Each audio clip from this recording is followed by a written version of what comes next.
Hi friends, good morning. ఇవాళ నేను free coaching scheme for schedule caste and OBC students ఈ scheme గురించి మీతో ఎక్స్ప్లెయిన్ చేస్తాను.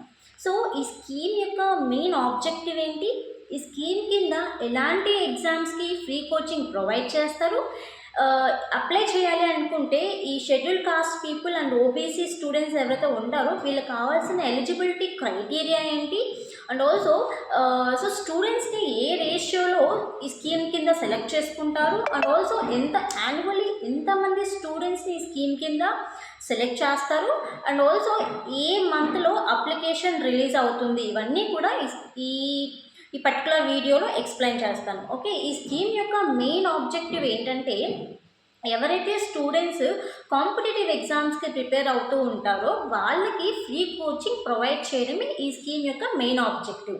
అయితే ఎలాంటి స్టూడెంట్స్కి ఫ్రీ కోచింగ్ ప్రొవైడ్ చేస్తుంది అంటే the students belong to schedule caste and OBC. And also వాళ్ళ ఎలిజిబిలిటీ క్రైటీరియా ఎలా ఉండాలి అంటే ఖచ్చితంగా వాళ్ళు షెడ్యూల్ కాస్ట్ నుంచి అండ్ ఆల్సో ఓబీసీ కేటగిరీ నుంచి ఉండాలి, అండ్ ఆల్సో వాళ్ళ యాన్యువల్ ఇన్కమ్ అనేది 8 lakhs కన్నా తక్కువ ఉండాలి.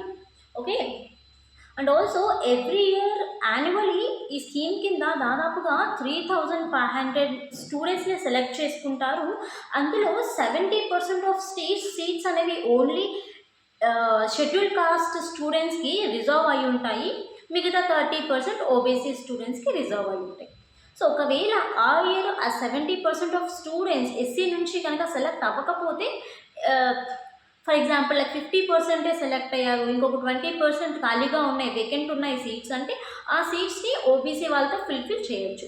అండ్ ఆల్సో ఎస్సీలో 70%లో దాదాపుగా 30% అనేది ఫీమేల్కి రిజర్వ్ అయి ఉంటాయి, ఓబీసీలో 30% అనేవి 30%లో 30% గర్ల్స్ స్టూడెంట్కి రిజర్వ్ అయి ఉంటుంది, ఫీమేల్ రిజర్వేషన్ ఉంటుంది.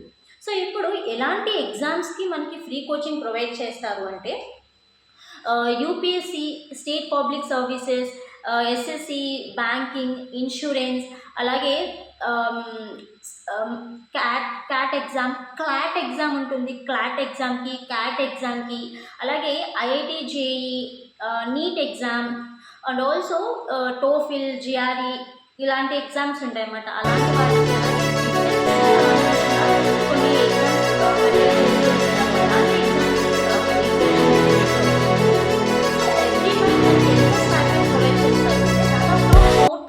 కొన్ని స్టైఫండ్ ఇస్తారు.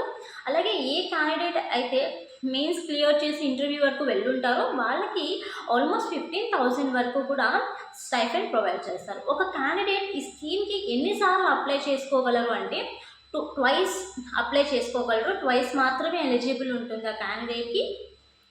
సో ఏ మంత్లో అప్లికేషన్ ప్రాసెస్ స్టార్ట్ అవుతుంది అంటే every year May 1st start అవుతుంది, అండ్ May 31st వరకు కూడా ఆన్లైన్లో అప్లై చేసుకోవచ్చు. May 31st అనేది లాస్ట్ డేట్.